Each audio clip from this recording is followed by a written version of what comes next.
Dr Daniel Guggenheim, bonjour, Boker Tov. Bonjour.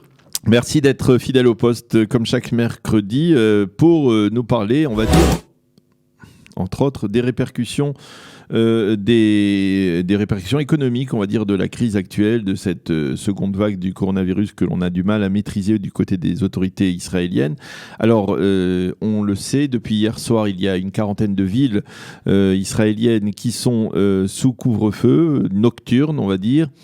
Et bien entendu, on parle aujourd'hui, demain le gouvernement doit se réunir pour éventuellement décider d'un reconfinement général pour les fêtes de Tishri.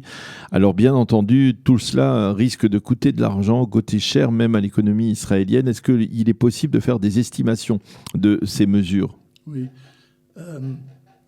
Hier a été publié dans la presse financière dans Internet, dans des sites justement orientés vers le parti orthodoxe, un site qui s'appelle Business. Il y a une première évaluation qui a été faite d'abord du confinement dont vous venez de parler, le premier, c'est-à-dire celui qu'on vit actuellement pour les 40 villes. Dans les 40 villes et quartiers, beaucoup qui sont touchés sont du public orthodoxe.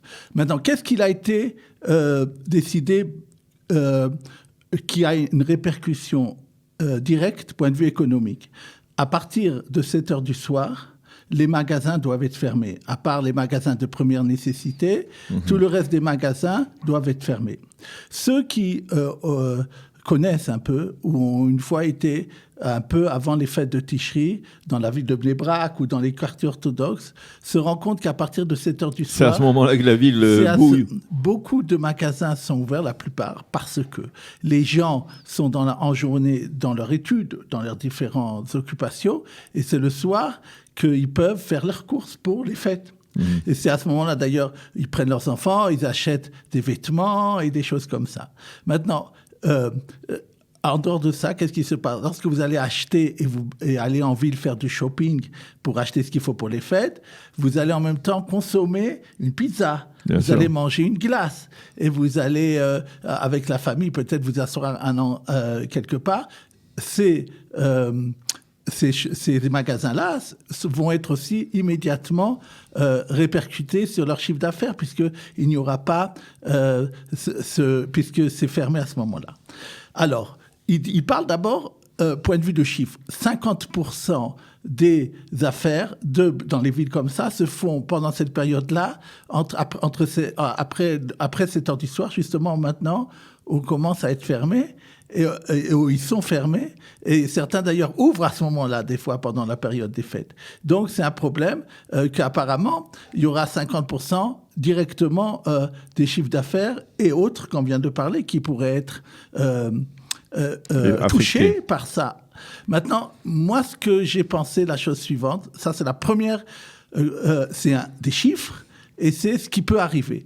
Maintenant, je vous rappelle, puisque vous m'avez dit, on a parlé juste 2 secondes avant à l'antenne, il y a beaucoup de de chiffres qui ont été dits au début de la crise du corona. Sur le coût d'un reconfinement. De tout, depuis le début, que ce soit en Israël ou dans le monde entier. Non seulement sur le nombre de victimes, il y a eu beaucoup de victimes, mais sur la paralysie de l'économie, des choses énormes qu'on a entendues. Il y a eu un problème, et on en a parlé ici, il y a eu, et les gouvernements, et plus tard le gouvernement israélien lui-même s'y est mis, a commencé à faire des mesures pour justement sortir de ça, pour aider. Et encore, il y a 8 milliards de shekels hier qui a été décidé, et encore d'autres mesures qui vont être faites pour aider.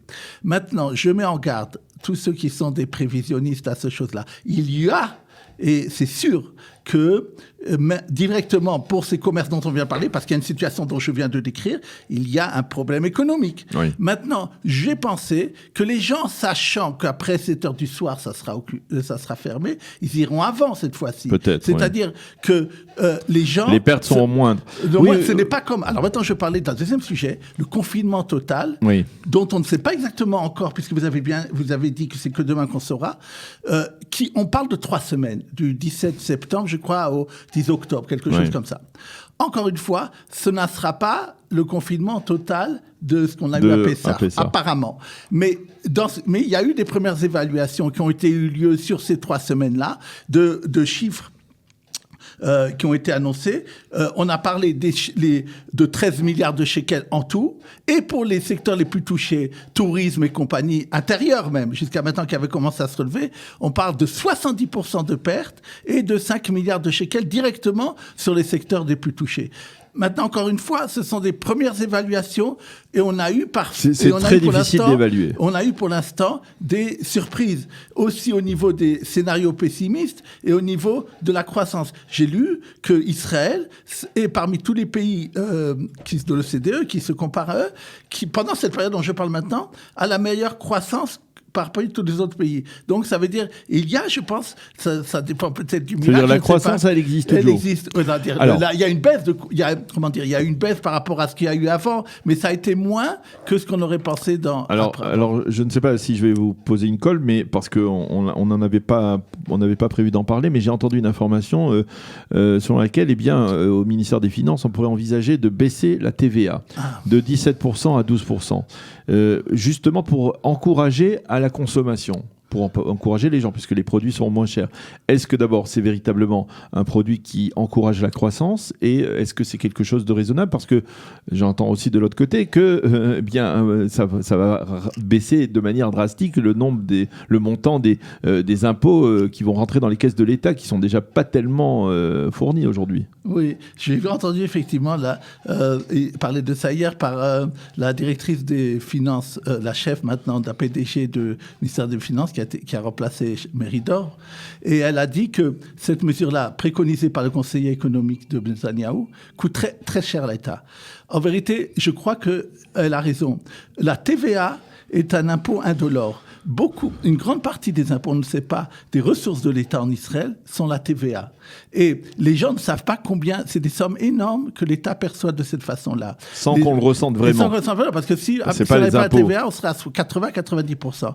Maintenant, je ne pense pas, ils ont été faits dans un pays comme en France, il y a eu une baisse de TVA, et alors ils voulaient que ça baisse pour les restaurateurs et autres. C'est souvent pas répercuté au niveau du consommateur, parce que les vendeurs, ceux qui profitent de ceux qui ont ça, pourront dire, et juste maintenant, c'est bien pour moi, je vais le garder et je ne vais pas baisser les prix. Je n'y crois pas. Par contre, je crois, et ils sont en train de le faire, ils veulent aider les populations qui consomment le plus, ceux qui n'ont pas tellement d'argent, et pour retourner au travail aussi, à ce qu'on appelle Mas Akhnasa Sheli, c'est-à-dire donner de l'argent aux couches les plus populaires. Oui, ça c'est bien parce que c'est ciblé. Je dirais aussi, il ferait bien, on en parle beaucoup, pour les petits épargnants, de baisser les impôts à la bourse ou les impôts de 25%. Ça ferait baisser l'immobilier qui recommence à monter très fort. Et c'est des choses à faire. Mais je ne crois pas que ça serait...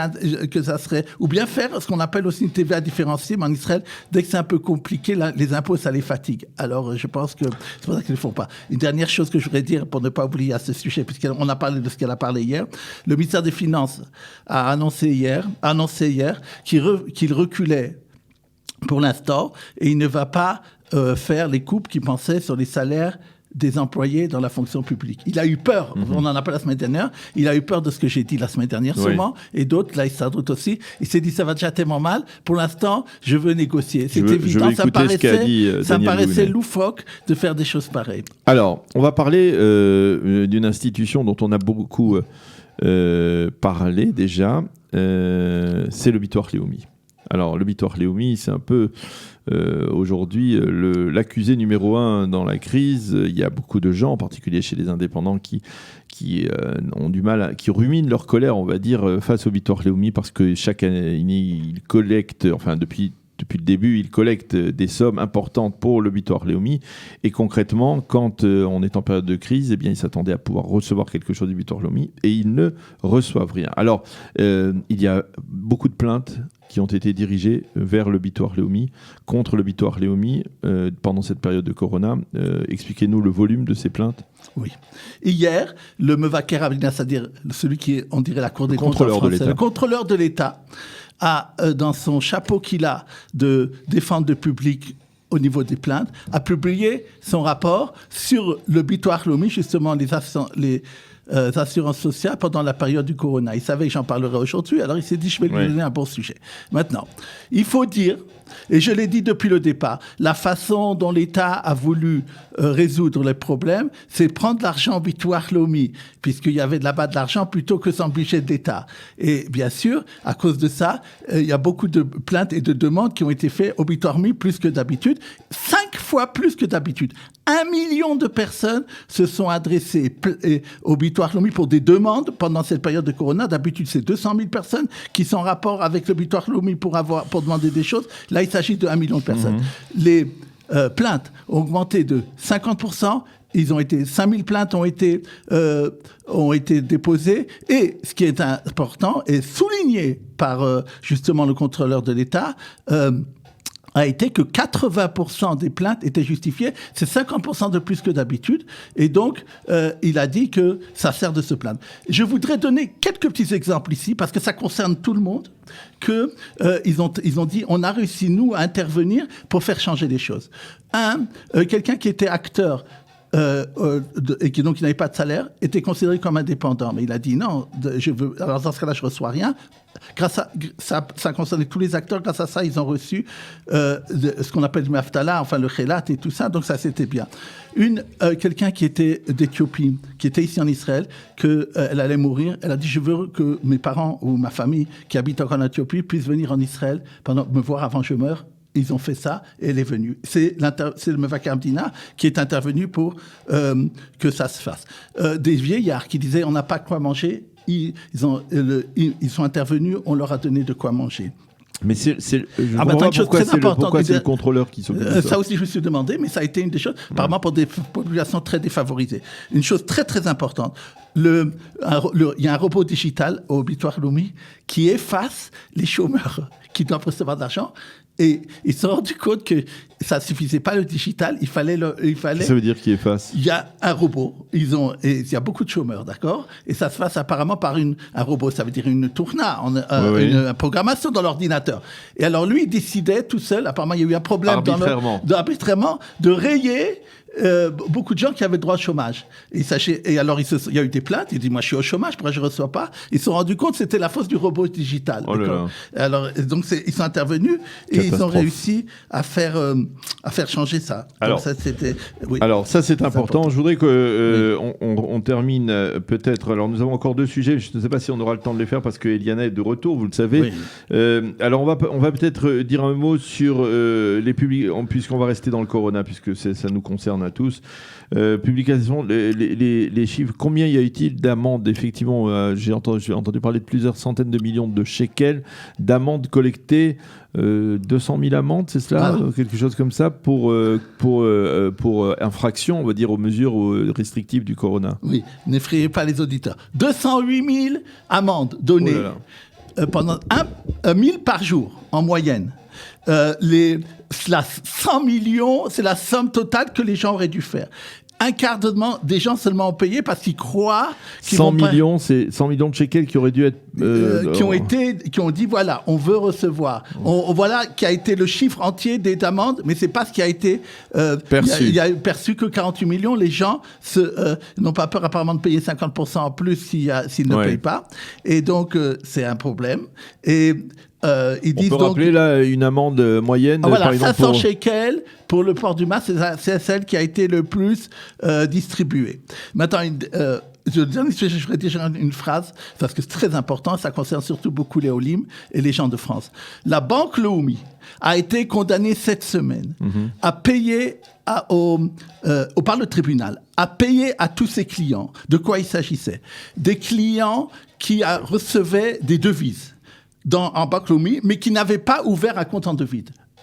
Donc, il y a les devises qui arrivent dans son compte, qui est chacun le compte en shekel. Elle ne sait pas quoi faire. Elle prétend même qu'elle a essayé de dire aux clients à qui c'est arrivé, voilà, il y a de l'argent, il faut ou que vous le changez en shekel, ou que vous ouvriez un compte en devise, ou que je vous renvoie l'argent. Ils ont préféré eux-mêmes, sans demander la permission aux clients, de changer le devise en shekel. Il a été décidé qu'ils n'avaient pas le droit de faire ça. Les banques n'ont pas le droit de faire quoi que ce soit sans l'accord des clients. Des millions de shekels ils vont devoir payer. De quoi? Les agios qu'ils ont pris pour... Vous savez, quand on change de l'argent, il y a deux choses. Il y a les agios, une agio fixe, une agio... Et ils ont prélevé automatiquement les agios de cours. Et alors, ils ont dit, mais on a choisi cette meilleure solution. On leur a dit non, vous redonnerez de l'argent, 30%, ça dépend des sommes et des choses, mais c'est très très important et c'est un bon signe pour les banques et pour nous. Eh bien voilà, on va terminer sur un bon signe pour les banques et pour nous. Merci docteur Daniel Guggenheim d'avoir été avec nous ce matin pour cette chronique hebdomadaire. Nous